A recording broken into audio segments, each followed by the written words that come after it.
Trying to fit in is hard. I know this because I have been trying to fit into society my whole entire life and have always failed miserably. If I've learned one thing during my journey of trying to fit in, is never try to change who you are so you fit in, if that makes any sense. Or, in other words, just be yourself. Unless yourself is weird, then be someone else. I actually made a chart to explain what I mean. Be yourself? Yes. Are you cool? No. Try again. Maybe like try to be the coolest person you know. Bro, you dumb. Probably be like, don't try to be like Kanye, try to be like Tyler the Creator. Something like that. But if you're watching this video, chances are you've already failed that test. Don't worry. I got you. Maybe you've tried being yourself, but for some reason people keep treating you like an NPC or an outsider. You are merely a bag. But don't panic, because today we covering a guide to fitting in. Picked up in Mexico. Ooh, this is maybe Prada, some sport thing, I don't know. Step 1. Dress the part. First impressions matter. Before you even say a word, people will judge you based on your outfit. So if you want to fit in, you need to dress appropriately. All this design that got me drip.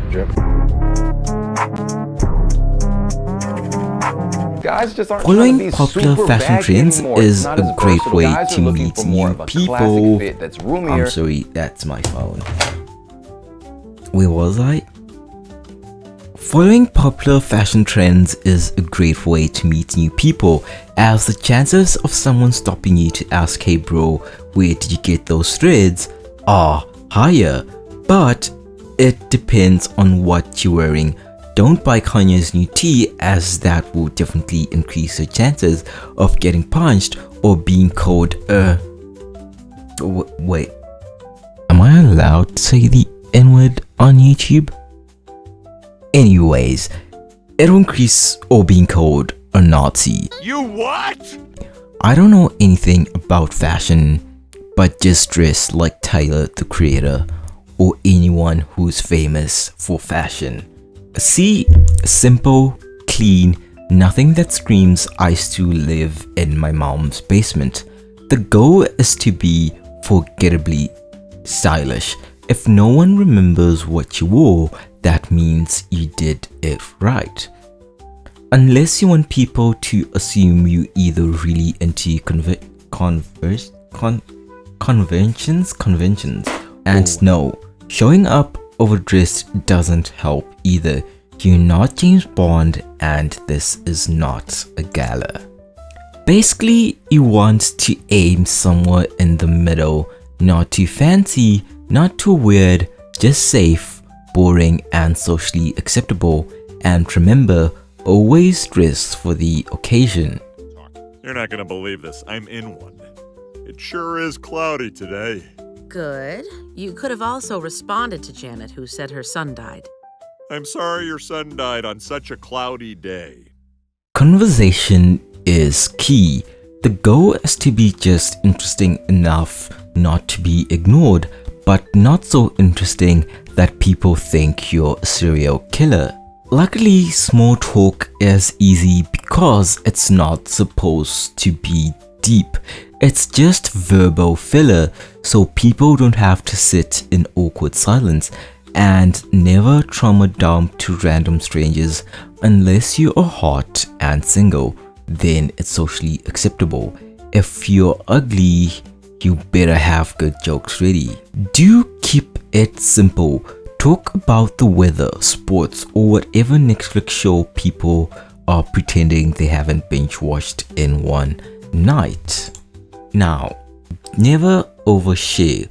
Why you don't want to overshare? Bringing up your childhood trauma or conspiracy theories right away is kind of not ideal. You might think this is an interesting topic, but to everyone else, you just became that guy.